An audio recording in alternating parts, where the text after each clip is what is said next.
जी बिस्मिल्लाहिर्रहमानिर्रहीम। और इसको मैंडेटरी कर देने चाहिए कि मैं समझता हूँ कोर्सेज के अंदर, जब तक हम कॉलेज के कोर्सेज में, मदारिस के कोर्सेज में, स्कूलों से शुरू कर स्कूल दें, से मदारिस में इस पे जब तक इन कोर्सेज में शामिल नहीं होना चाहिए, उस वक्त तक जो है ना इस पे हम कंट्रोल नहीं पा सकेंगे। क्योंकि हमारे ऊपर सारी दुनिया की नज़रें इसलिए हैं कि हम दुनिया की वो वाहिद पावर है, एटॉमिक पावर जो है कि जो बर्बाद करना चाहती है हमारी नई नस्ल को बर्बाद करके, क्योंकि 60% से ज़्यादा नई नस्ल है। बिल्कुल सही। जवान और यंग लोग 60%, इनको इस चक्कर में लगा दो। अच्छा, फिर एक और एडिक्शन जो पोर्नोग्राफी है। हाँ, आप हैरान होंगे, भी नेट पे जाएं आपको पता चलेगा कि हमारे मर्द और हमारी औरतें भी माशाल्लाह तो वो भी इस काम पे लग गए। कैसी आदत डाली, कैसी आदत डाली खामोशी के साथ ऐसी। आप उसके बारे में आप बात ही नहीं करते कि नहीं हमारा बच्चा नहीं कर सकता, नहीं हमारी बच्ची नहीं कर सकती। भाई तुम्हारा बच्चा तुम्हारे सामने बैठ के मोबाइल फ़ोन अपनी तरफ करके बैठा है, तुम्हें क्या पता क्या देख रहा है? नहीं, वो हमारे सामने ही रहता है। तुम्हारी बेटी जो है ना वॉशरूम से करती। मैं आपको एक हैरान कुन बात बताऊँ, मैं सर ये मोटरवे पे काफ़ी ट्रैवल करता हूँ, मुख्तलिफ जगह जाता हूँ और आपको पता ही है।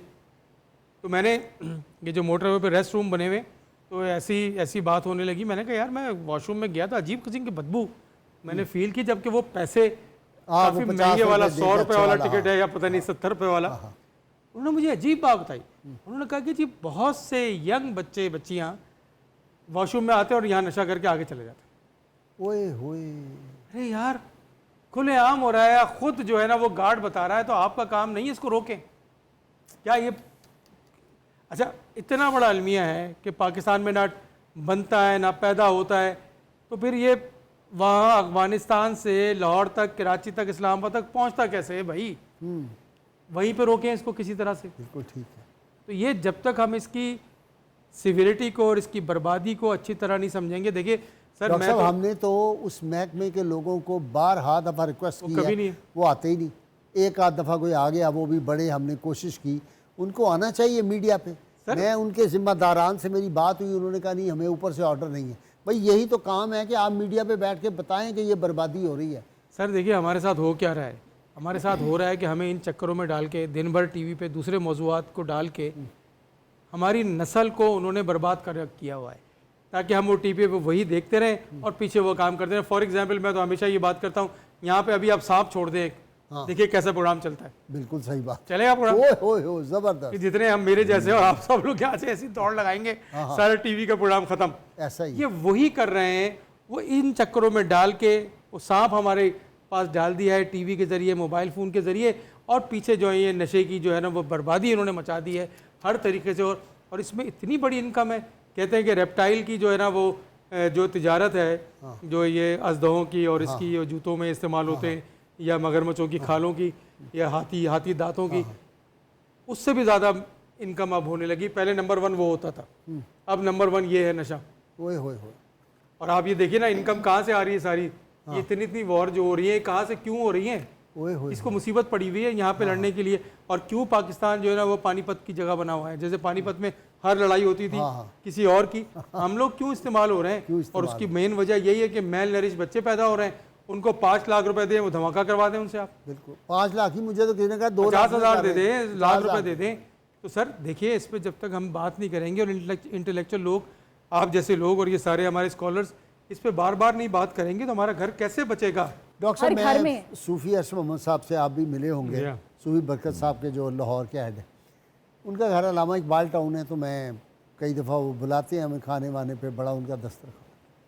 तो मैं उनके घर 2-3 दफ़ा गया, तो मैं जब निकलता था तो सामने इतना रश, इतनी मोटरसाइकिलें और नौजवान, और ऐसे जैसे कोई मुफ्त चीज़ बिक रही है। तो मैंने पूछा ये क्या हो रहा है? तो उन्होंने कहा कि ये पान की दुकान है, और वो पान में पता नहीं क्या उसको कहते हैं, गट्टा या क्या, वो गुटखा है, गुटखा, वो गुटके वाला वो पान मिलता है, और ये नौजवानों की लाइनें लगी हुई हैं वो पान खाने के लिए, फ़लाँ ये वो। खैर उनके यहाँ वो इलाके का DSP इंस्पेक्टर भी आता था। तो हम बैठे हुए थे, तो मैंने एक दिन हंस के उससे कहा कि यार ये तो आप इस इलाके में इसको तो बंद करो। उसने कहा जी आप अगले हफ्ते आएँ। अगले हफ्ते में गया, बिल्कुल दुकान वो वीरान पड़ी थी, कोई नहीं था। उन्होंने कहा पकड़ लिए जितने बंदे वहाँ आते थे। अब ये नौजवानों को कोई चेक ही नहीं कर रहा। बहुत बड़ा कारोबार है और वो कोई 100 रुपए का या 70 रुपए का वो पान ये आता तो है। बहुत बड़ा कारोबार है इंडिया से और इधर से आता है। हाँ जी, और ये बहुत बड़ा, और मुंह का कैंसर सबसे ज़्यादा मुंह का इसी से कैंसर हो रहा है। मुंह का कैंसर होता है। सर मैं आप वही बात करें अल्लामा इकबाल टाउन की, मुझे भी एक प्रोफेसर साहब हैं और आप भी उनको जानते हैं, उन्होंने एक दफ़ा मुझे एक प्रोग्राम में बुलाया जहाँ पे नशे पे बात करने के लिए अपने मस्जिद के अंदर प्रोग्राम किया उन्होंने। अच्छा, बड़ा शानदार बात है, नहीं तो आपको पता है कहाँ मस्जिद में ये बात हो सकती है। तो मैंने पूछा कि आपने मुझे क्यों बुला लिया भैया, तो इतने उलमा कराम आए हुए हैं और बड़ी महफिल है। कह लेंगे 4 बच्चों ने जो है वो नशे की वजह से खुदकुशी की। ओए होए होए, इस एक मोहल्ले के 2-4 गलियों में अल्लाह, 4 बच्चों ने, जवान बच्चों ने खुदकुशी की है। नशा नहीं मिल रहा था तो अल्टीमेटली ब्लैकमेल कर रहे थे और हुआ ये अल्टीमेट कि वो उन्होंने फिर खुदकुशी करी। तो ये जो नशा है ये तो जवान और बूढ़ा होने नहीं देता। मतलब आप सोचिए, बच्चा है तो जवान नहीं होगा, क्यों रहेगा ही नहीं तो जवान कहाँ से होगा, जहाँ कहाँ से, और जवान अगर जवान है तो बूढ़ा नहीं होगा। आपने एक दफ़ा कहा था कि उसका प्लेजर की आपने मिसाल दी थी। जी जी कि मुझे आपने पूछा था कि आप ज़िंदगी में हाँ।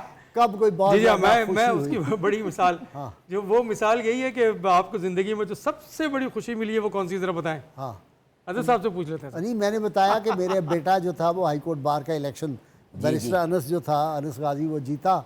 तो मैं अपनी ज़िंदगी में जब सोचता हूँ, हालांकि बड़े बड़े ओहदों पे रहा, वो दिन मेरी खुशी का ऐसा था कि जिसका हिसाब, कई रातों का जागा हुआ, बिल्कुल ख़त्म था, लेकिन वो जब खुशी मिली तो मैं दोबारा से जवान हो गया था। सर वो जो खुशी है हाँ। उसको आप 0 पे रखें अच्छा, और फिर मल्टीप्लाई करें 100 से, ओए होए होए होए तो भाई क्यों छोड़ें हम नशा। होए होए होए, जो मज़ा है उसका लेवल आप देखें। दुनिया समझा रही है, हाँ, दुनिया समझा रही है कि ये जहर है, मार नुकसान देगा, भी है, ये हो फलाना जाएगा। मार देगा। अच्छा, एडिक्शन चाहे कोई भी हो सर, लव एडिक्शन है, ठीक है, आप बता रहे हैं कि ये लड़की जो है ना इसकी एक आंख है, कहता है आपको क्या पता वो एक आंख से कितना अच्छा देखती है, हैं? आपको क्या पता मी, आपको क्या पता वो एक आंख से क्या, उसकी दोनों टांगें नहीं है, आपको क्या पता मैं गोद में उठा के गुजारा कर लूँगा।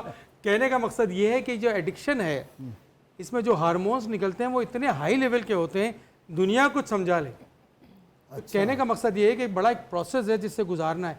देखिए सर, अभी नहीं, फिर इसका देखे ना, इसका कोई आप सब्सिट्यूट देना, आप नौजवान क्या करेंगे, बस उसको मज़ा आ रहा है उसमें, नशा जो करता है, आइस सर है, सबसे पहले तो ये अफीम है, जो भी करता पीयर है, प्रेशर जो है ना ये बड़ा ख़राब करता है ना उसको। हाँ। फिर उसकी ट्रीटमेंट है, दुनिया भर में ट्रीटमेंट मौजूद है, लोगों ने इस पर काम किया हुआ है, इसके इलाज गाहें मौजूद हैं। और सबसे पहले तो इलाज गाह घर से शुरू हो रही है, फिर मस्जिद है, यूनिवर्सिटी है, हम सबको मिलकर इस पे काम करना चाहिए। आप गेम्स में उनको लगा दें, सबसे बड़ी जाके गेम्स में हिस्सा डाइवर्जन लेंगे, है ना, इससे तो आपकी डाइवर्जन जो है गेम्स में लेके जाना है, दूसरी एक्टिविटी करना है। मैं आपको हैरान कुन बात बताऊँ, अमेरिका में बहुत सारे इंस्टीट्यूट ऐसे हैं क्योंकि वहाँ तो नशा बेतहाशा नशा है, बेतहाशा नशा है, और उनके नशे आज़ादी भी है, और उनकी ट्रीटमेंट इतनी महंगी है कि आप सुन के हैरान हो जाएंगे। $5,000 पर डे, आप मल्टीप्लाई करें ज़रा, पर डे, और 120 दिन रहना है, मल्टीप्लाई करें ज़रा, एक और 3 साल के बाद नंबर आएगा। उन्होंने क्या किया है, उन्होंने ऐसी जॉब्स क्रिएट कर दी हैं ऐसे लोगों के लिए कि जैसे सामान पैक करके दूसरी जगह शिफ्ट करना, क्योंकि वहाँ तो ट्रैवलिंग बेतहाशा होती है। तो वो कहते हैं तुम्हें इतने पैसे मिलेंगे, तुम ये मेहनत वाला काम करो, नशा ना करो, हमारे पास रहो और ये काम शुरू कर दो। तो ऐसे हज़ारों लोगों ने जो है ना वो नशा छोड़ के काम किया। और फिर इसकी ट्रेनिंग होती है, वहाँ टेलीफोन बूथ्स लगे हुए हैं कि आपने कहाँ पे जाके हेल्प लेनी है। अच्छा, हमें यहाँ पे मस्जिदों में इस तरह के काम करने चाहिए कि किसी को प्रॉब्लम होती है। जैसे हमेशा मैं बात करता हूँ सर, आपसे ज़्यादा कौन जानता होगा कि ये जो क्रिश्चियन हजरात हैं, टीवी प्रोग्राम देख रहे होंगे, उसमें एक कम्युनिटी है कि एक डब्बा है कि जिसमें एक बंदा खड़ा होता है और दूसरा बंदा आके अपनी तकलीफ बयान करता है। अच्छा, पॉप होता है ना उसके अंदर। हाँ, बिल्कुल, मैं देखा है फ्रांस में ये वो हमारे पास भी चर्चों में जाए, मेरे ख्याल से एक मखसूस फिरका है जिसके अंदर होता है। कोई है जगह कि जहाँ वो बच्चा जाके बोले कि ये मैं मुसीबत में फंस गया हूँ, मेरी हेल्प करो। सर वो जो लड़ रहा होता है, जो तकलीफ कर रहा होता है, जो चोरी कर रहा होता है, वो उसकी तकलीफ है जो सुन नहीं रहे माशरा। वाह वाह वाह, वो उसकी तकलीफ है। हम सबको मिलकर सर इस पे काम करने की जरूरत है, सुनना शुरू कर दें। सबसे पहले तो सुने, कंधा एक चाहिए हर बंदे को। सर ये मुझे याद आता है दाऊद रहबर बहुत बड़ा राइटर था, फौत हो गया, पाकिस्तानी था, ओरिएंटल कॉलेज में उनके वालिद साहब बहुत बड़े प्रोफेसर थे। उसके बारे में बाद में मशहूर हो गया कि वो क्रिश्चियन हो गया था, इस्लाम छोड़ दिया, वो हो गया था जो है मज़हब उसने तब्दील कर लिया था। तो उसने कहा मैं पाकिस्तान आना चाहता हूँ। तो हमारे बहुत मशहूर वकील थे, हमारे उस्ताद भी रहे, एजाज बटालवी साहब, उनका बड़ा यार था। दाऊद राहबर की बड़ी मशहूर किताबें, कोई 15-20 किताबें उसने लिखी हुई हैं। अच्छा। और मुख्तलिफ ज़ुबानों का भी माहिर था, लिटरेचर का, अमेरिका सारी ज़िंदगी गुजारी, लंदन में भी पढ़ाता रहा, वहीं फौत हुआ। तो उन्होंने कहा लाहौर ना आना, चूँकि तुम यहाँ मशहूर हो गया, तुम मुर्ताद हो गए हो, तो मुर्ताद की सज़ा कत्ल है, तो पाकिस्तान में मेहरबानी करो ना आओ।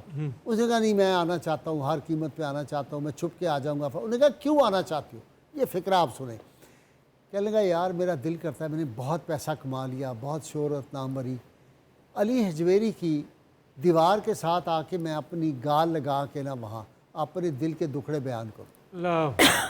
ओए होए होए होए, जब मैंने पढ़ा मैं कांप गया कि ये ज़रूरत है बंदे की कि कोई हो वो आपके कंधे पे अपना जो है। सर ये जो जख्म जो अंदर रचते हैं, हर शख्स के अंदर एक जख्म है जो रचता है, ओ भाई कोई मरहम लगाने वाला तो हो, बगैर किसी मतलब के पूछे कि भाई तुम्हें किसी चीज़ की ज़रूरत है, मैं हूं ना।